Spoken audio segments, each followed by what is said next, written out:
안 좋은 방향에 살면서 뭔가를 시도해볼 용기도 없고 자신을 믿을 수가 없어 아무것도 할 수 없는 삶을 사는 사람들도 많지만 어쩌면 안 좋은 방향에서 사는 사람들이 힘겨운 삶을 벗어나려고 더 많은 일을 하고 더 많은 시간 희망과 꿈을 꾸고 있지 않을까 싶다.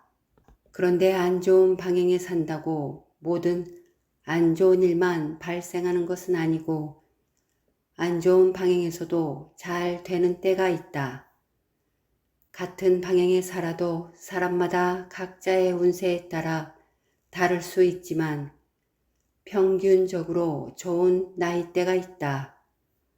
바로 30대에는 37살이다.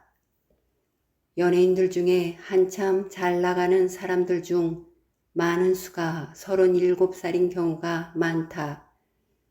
이 37살은 얼굴에서 눈에 해당되는 나이인데 눈이 흐리거나 처진 눈보다는 눈이 맑고 약간 올라간 눈을 가진 사람들에게 더 좋은 일들이 생길 수가 있다.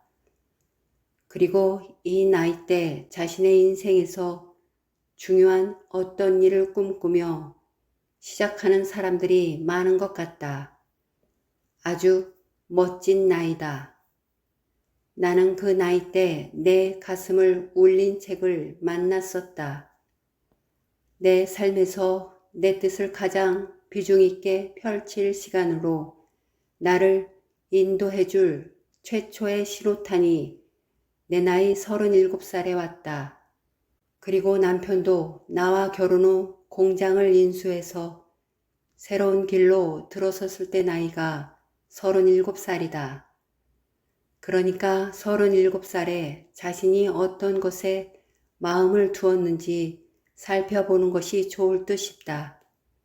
그것이 내 삶의 기반이 될 수 있으니 뜻을 둔 그 일에 전진한다면 5, 6년 후 빛을 볼 수 있는데 그때가 42살에서 43살이다.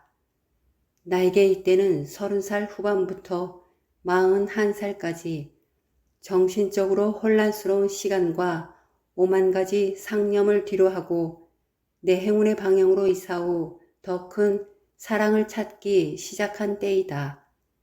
그때는 몰랐는데 시간이 지나면서 이 42살, 43살이 나에게 아주 멋진 시간이었다는 것을 알게 되었다.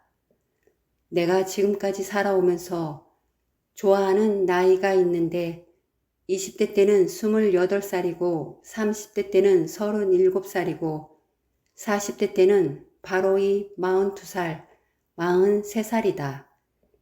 이 42살에 이혼을 하거나 세상을 떠나거나 아니면 나처럼 어떤 큰 변화를 겪을 수 있는 때인 듯 싶은데 나에게는 내 인생을 남의 뜻이 아닌 내 뜻으로 움직일 수 있는 힘이 생기기 시작한 내 인생의 중요한 시점이 되는 나이라는 것을 알게 되었다.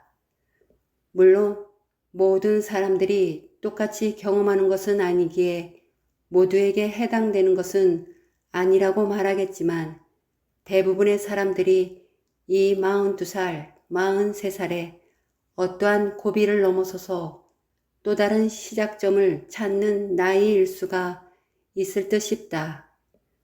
많은 연예인들과 내 주변 사람들이 각자의 힘겨운 시간들을 보내고 이 나이대에 자신의 힘을 찾는 사람들을 많이 보았다. 그중 한 사람이 우리 아버지였는데 우리 아버지도 37살쯤 뜻을 품고 많은 고비를 넘기고 42~43살쯤 일본 사람과 동업으로 집을 짓는 일을 해서 돈을 벌기 시작했다.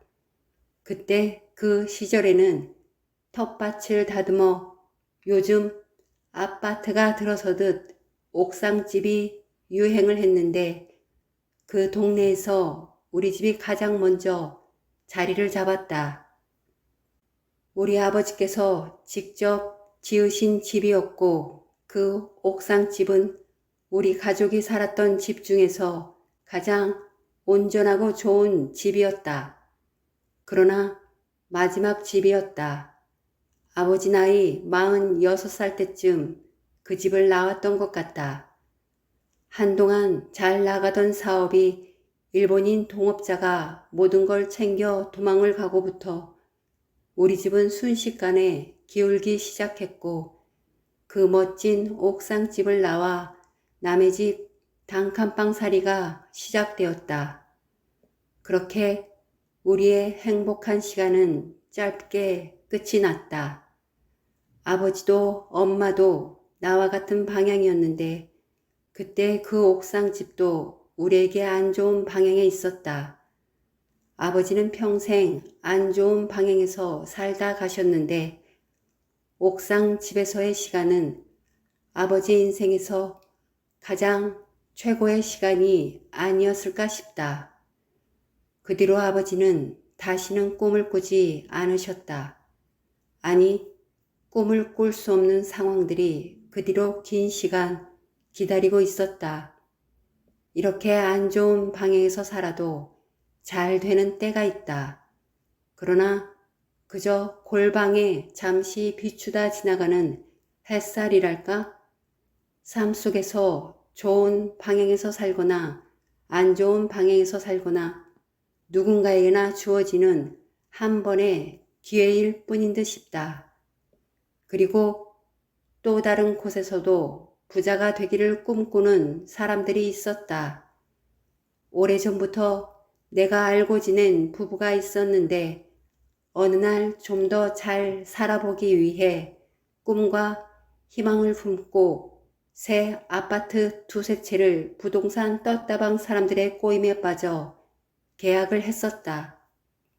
그 부부는 열심히 자식들을 키우며 힘들게 노동을 해서 모아온 돈으로 작은 아파트를 구입한 지 얼마 되지 않았었다. 그런데 얼마 후 더한 행복을 꿈꾸며 가지고 있던 모든 돈과 함께 살고 있는 아파트에도 대출을 받아 신축 아파트 계약하는데 다 쏟아부었다. 부동산 업자들이 계약한 그 집들을 다 팔아서 이득을 남겨줄 테니 조금만 더 기다리라고 했겠지만 그 아파트는 아주 오랫동안 미분양으로 빈집들이 넘쳐나고 있었다.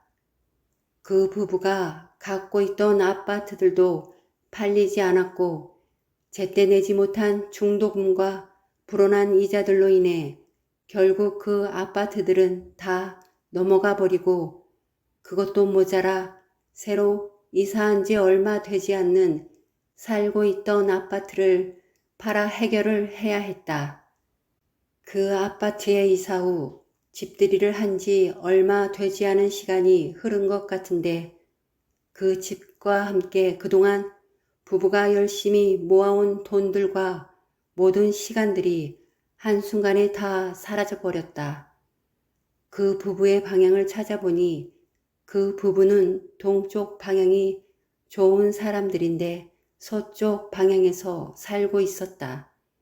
그것도 가장 안 좋은 최대흉 방향에서 살고 있었다. 그런데 부동산 업자들에게 매입한 그 아파트들은 부부에게 좋은 방향에 있었다. 그러나 아무리 좋은 방향에 있는 아파트라 해도 안 좋은 방향에서 살고 있으면 온전한 힘을 받을 수가 없다.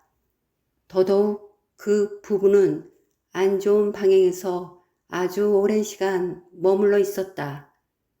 그러니 그런 상황에서 좋은 결과를 얻어내기가 쉽지 않았을 것이다. 좀 더 잘 살기 위해 한 일들이었는데 그 부부는 그 일로 인해 아주 큰 변화를 맞이해야 했다. 우리가 경험해야 하는 일 중에 가장 슬픈 일이 그 부부에게 기다리고 있었다. 이렇게 우리들은 모두 다 꿈을 꾼다. 안 좋은 방향에서 살든 좋은 방향에서 살든 이 세상에 머물러 있는 모든 존재들은 더한 성공과 더한 부를 얻기 위해 큰 희망을 품고 꿈을 꾸고 있다. 그러나 안 좋은 방향에서 품은 꿈은 물거품이 될 가능성이 많은 듯 싶다. 그리고 더하게 안 좋은 방향에서 꾼 꿈은 그 꿈을 꾼 대가를 치러야 할 수가 있다.